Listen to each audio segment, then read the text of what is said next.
There arrives sooner or later a threshold in the life of every sensitive soul, every finely attuned psyche, when the weight of feeling too deeply begins to feel unbearable.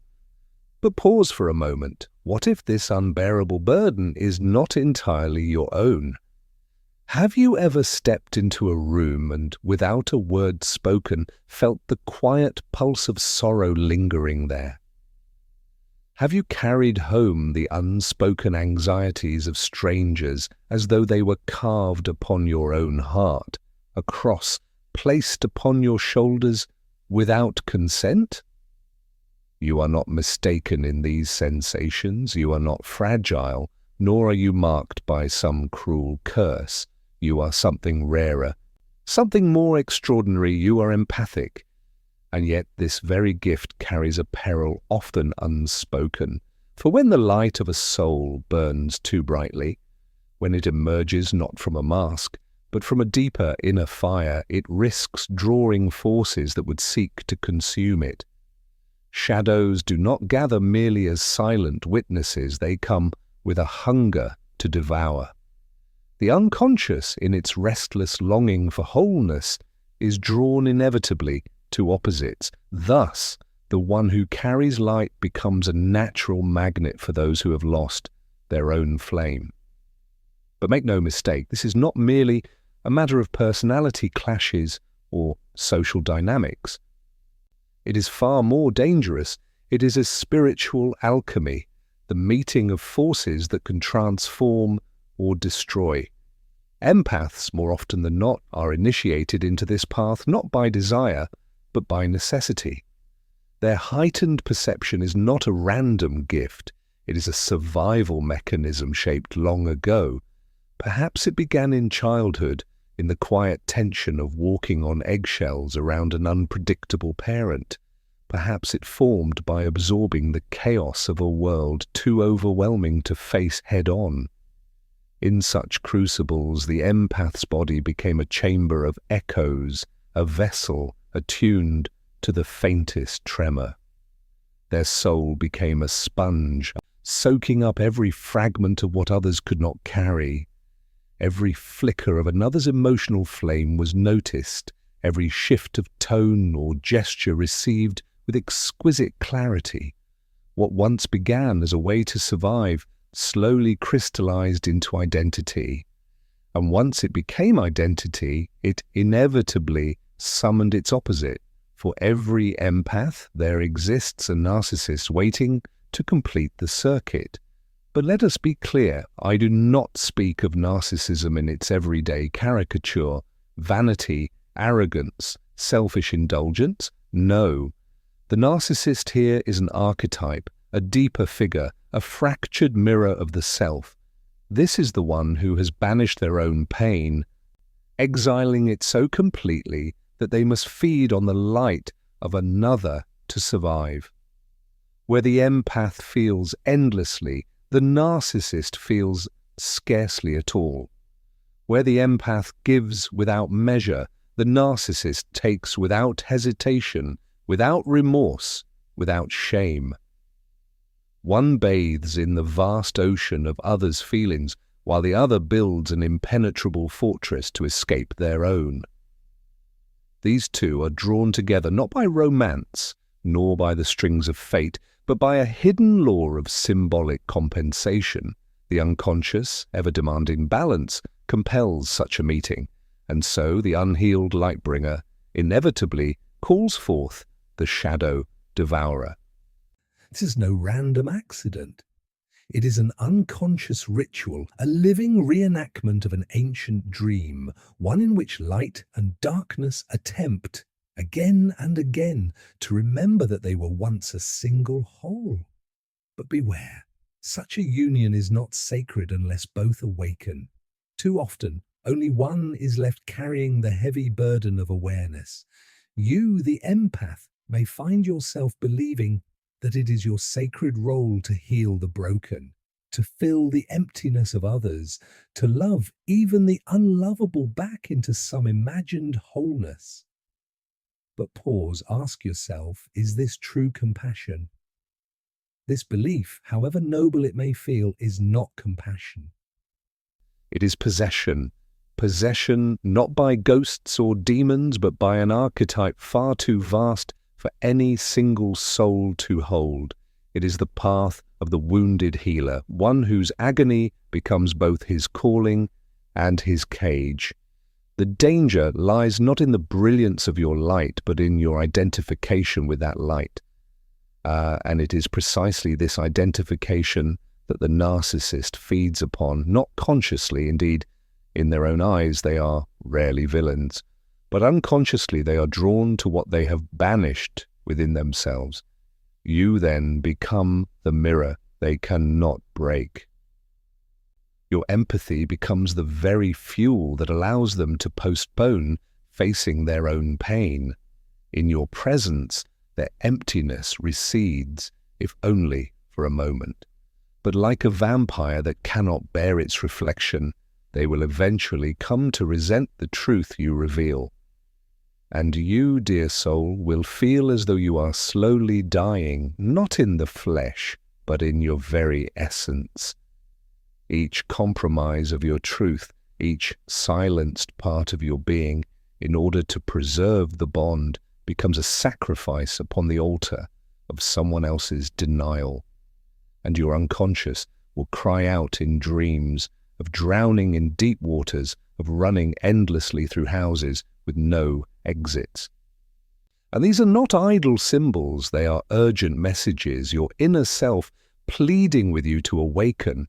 For what you call love is often self-erasure, and what you call loyalty may sometimes be nothing more than trauma repeated in disguise. Yet do not lose hope. The pain you feel is not punishment, it is a portal. To walk away from such an entanglement is not betrayal, it is liberation. To free yourself is to reclaim your own light, not as a flame to be consumed by others, but as a force to be integrated, honored, and lived.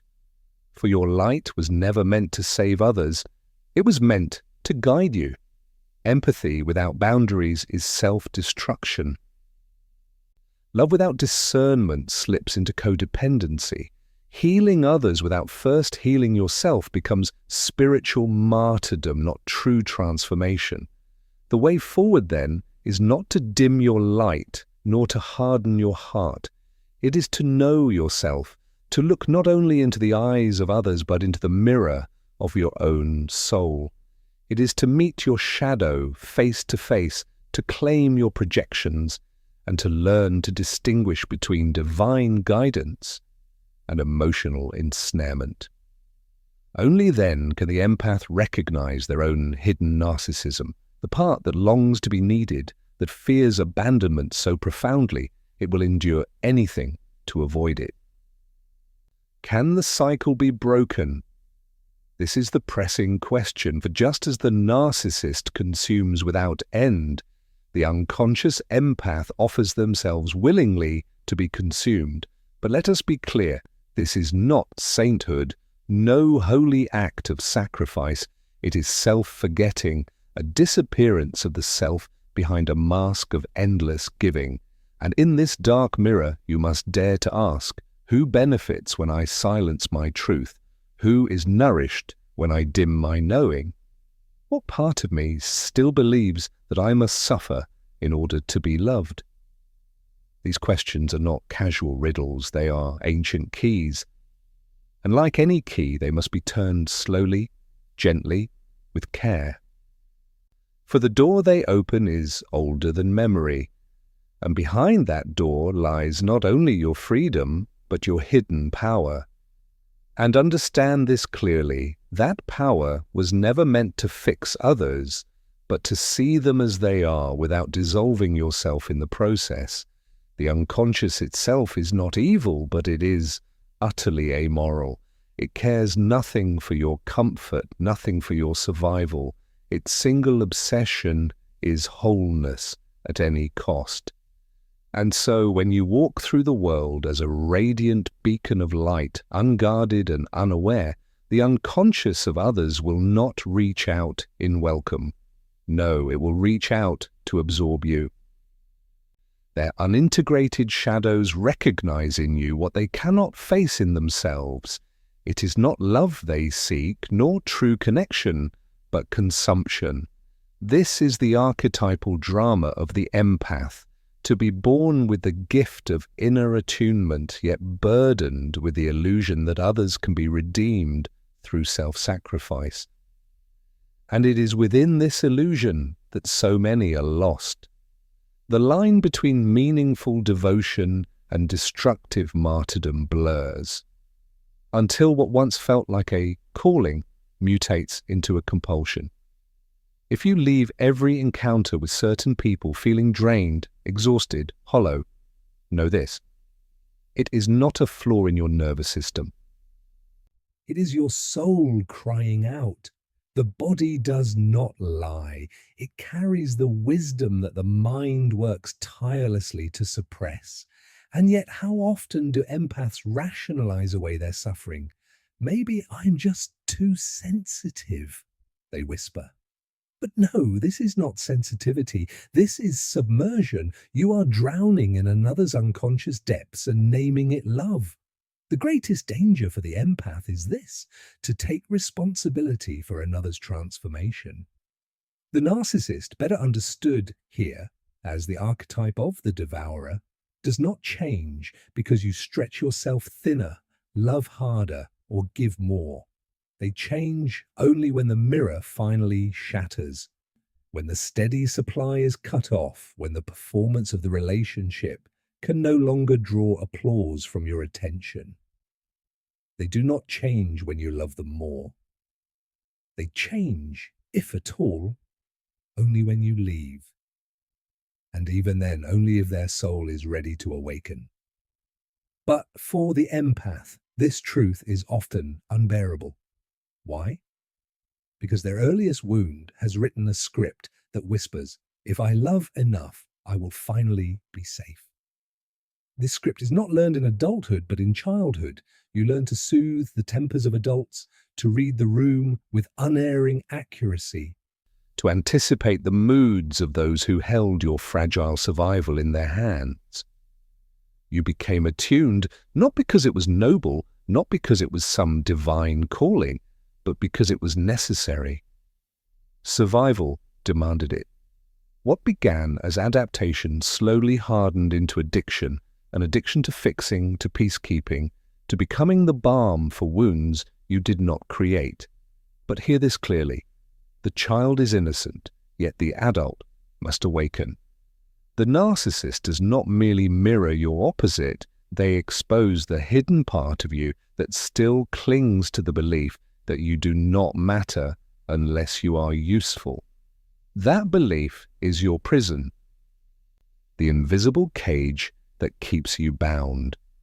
And unless you dismantle it, unless you dare to step beyond it, you will continue to attract those who are starving, souls who smile at your warmth while quietly sipping from your very essence, not because they are monsters, not because they are consciously cruel, but because you allowed it. You opened the gates without ever asking, what am I protecting? Who guards the guardian? This is where a new form of love must be learned, not the kind of love that bends until it breaks, not the love that sacrifices itself for every demand, but a love with structure, with spine, with boundaries. A love that says, I will not abandon myself for you. That is the love that heals. It does not just restore others, it restores you. And therein lies the paradox. Empaths yearn to be loved for who they truly are, yet so often they bury that very self in the desperate quest for acceptance. They shape-shift, they edit their truth, they absorb, they adapt, until one day the mirror returns only a stranger's face. This is the wound, and it is also the warning. If you do not return to yourself, others will go on feeding upon you, not out of malice, but out of necessity. For if you refuse to set the boundary, life itself will set it for you. It will arrive in the form of breakdown, in the exhaustion of burnout, in the shattering of the illusion that love must always equal pain. The myth of the empath is not only personal, it is collective. You carry within you the pain of your lineage. You dream the dreams of ancestors who were never seen, never heard, never held. Your heart has become a temple for unspoken sorrow. But your task is not to carry that temple forever, it is to transmute it. And transmutation begins with a sacred declaration: no more. No more abandoning yourself for the fragile currency of validation. No more mistaking intensity for intimacy. No more naming trauma bonds as soulmates. No more sacrificing your own peace in the name of being someone else's peacekeeper. The world does not need more burned-out healers. It cries out for awakened ones, whole ones, fierce ones, those who have learned how to guard their energy not through withdrawal, but through discernment. And what is discernment? It is the quiet courage to name what you feel, even when it is not convenient. It is the sacred pause before you say yes while your soul is screaming no. Discernment is the radical act of choosing yourself, not as selfishness, but as spiritual responsibility.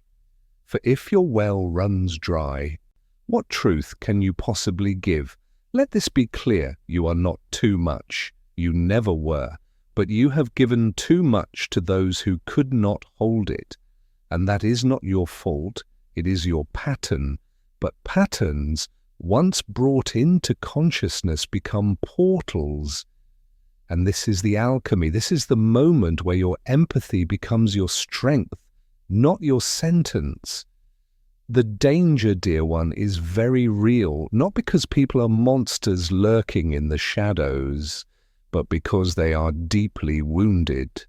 And wounds, by their very nature, will seek healing, sometimes desperately, sometimes recklessly, even if it means draining the very healer who reaches out to help, especially when that healer has not yet recognized their own worth.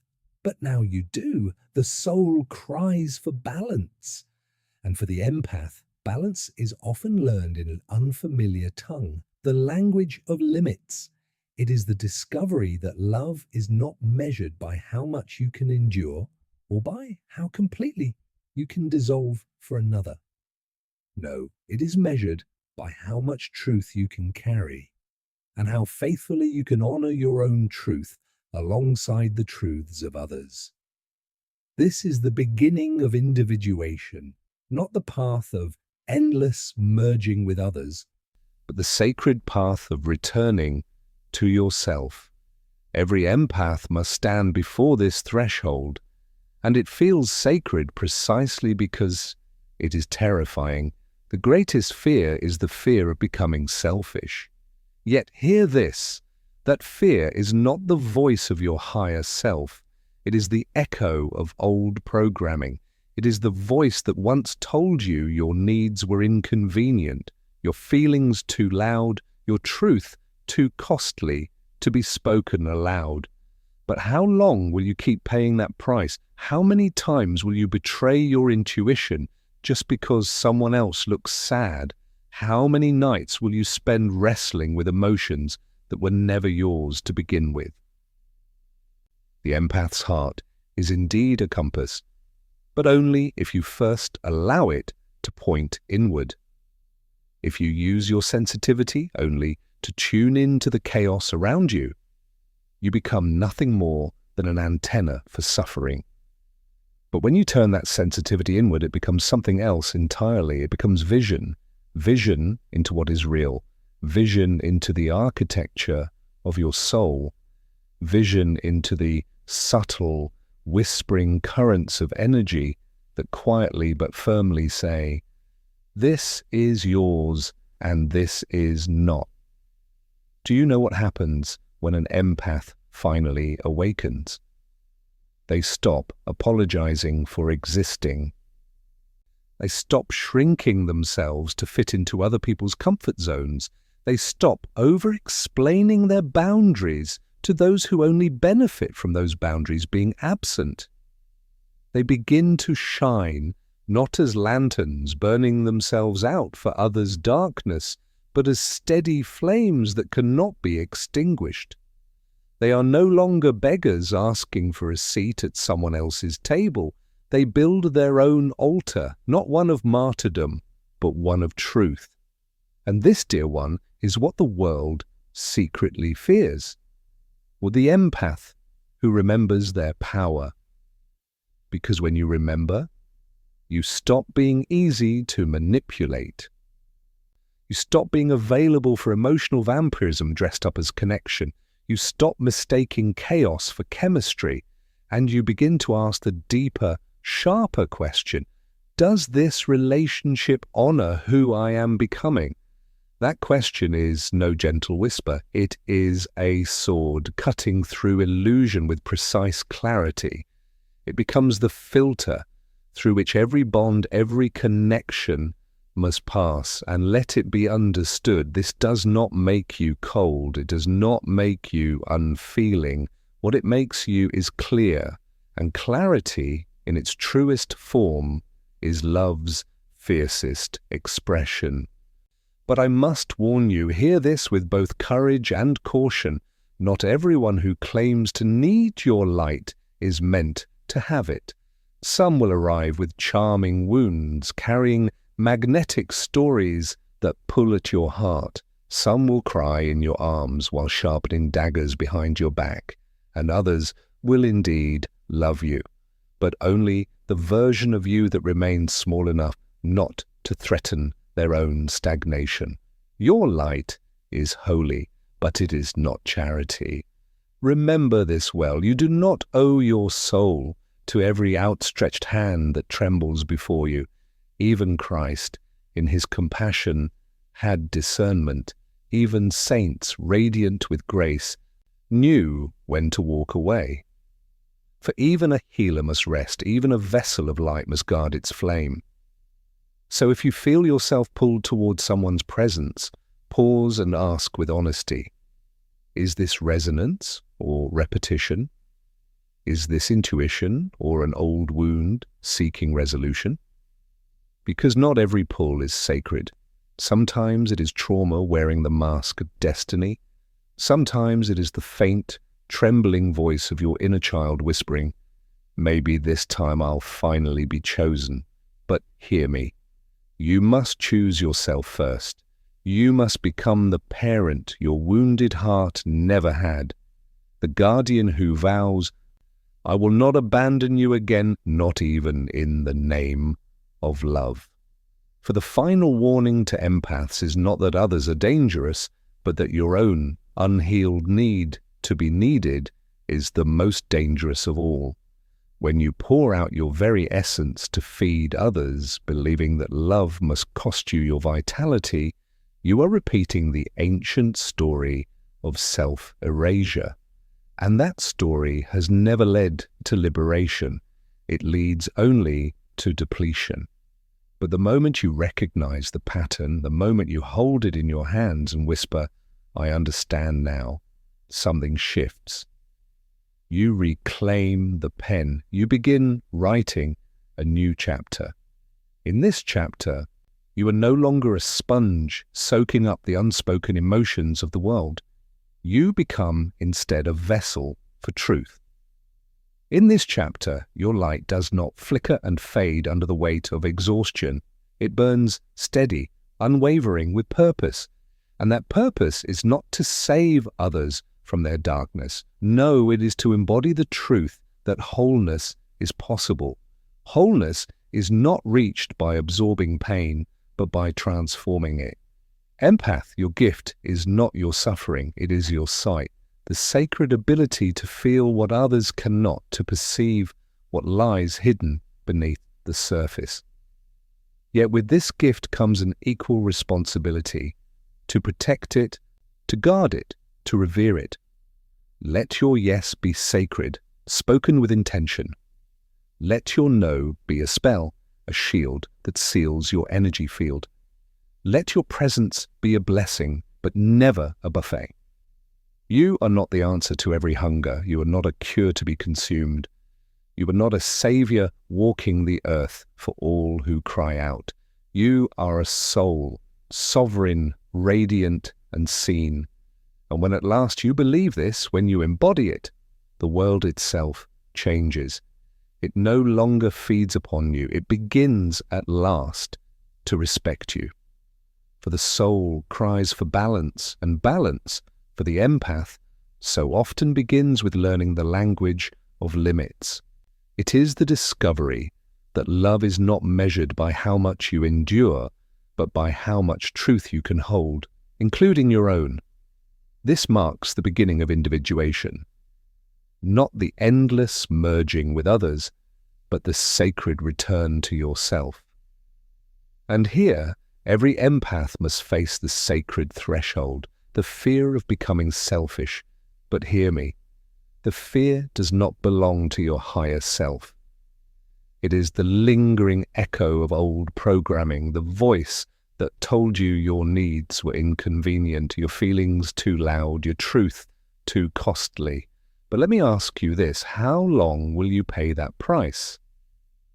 How many times will you betray your intuition just because someone else looks sad? How many nights will you lie awake, trying to solve emotions that were never yours to carry in the first place? The empath's heart is a compass, but only if you allow it to point inward first. If you only use your sensitivity to attune to the chaos around you, you become little more than an antenna for suffering, a vessel that absorbs turbulence without end. But if you dare to turn that sensitivity inward, it transforms into vision, vision that pierces through illusion, vision that reveals what is truly real, vision that maps the very architecture of your soul. Vision that discerns the subtle, almost imperceptible movements of energy whispering, "This is yours and this is not." And do you know what happens when an empath finally awakens? They stop apologizing for simply existing. They stop shrinking to make others more comfortable. They stop over-explaining their boundaries to those who only ever benefited from their absence. Slowly they begin to shine, not as fragile lanterns trembling in the winds of other people's darkness, but as fierce torches rooted and unshaken, burning with their own flame. No longer do they beg for a seat at someone else's table. Instead, they begin to build their own altar, not of martyrdom, but of truth. And this, make no mistake, is what the world fears most, the empath who remembers their power. Because when memory returns, you are no longer easy to manipulate. You are no longer available for emotional vampirism disguised as connection. You stop confusing chaos for chemistry. And in that newfound strength, you begin to ask the deeper, cutting question. Does this relationship honor who I am becoming? That single question is a sword. It slices through illusion. It clears the fog of wishful thinking. It becomes the filter through which every bond, every connection must pass. And no, it does not mean you grow cold or unfeeling. It means something greater. You become clear. And clarity, dear one, is love's fiercest expression. I must tell you this, not everyone who claims to need your light is truly meant to have it. Some will come carrying charming wounds and magnetic stories, weaving webs with their pain. Some will cry in your arms while, unseen, sharpening daggers behind your back. And yes, there will be others who love you, but only the version of you small enough, quiet enough, not to threaten their own stagnation. Your light is holy, but it is not charity. You do not owe your soul to every outstretched hand. Even Christ had discernment. Even saints, radiant with grace, knew when to walk away. For even a healer must rest.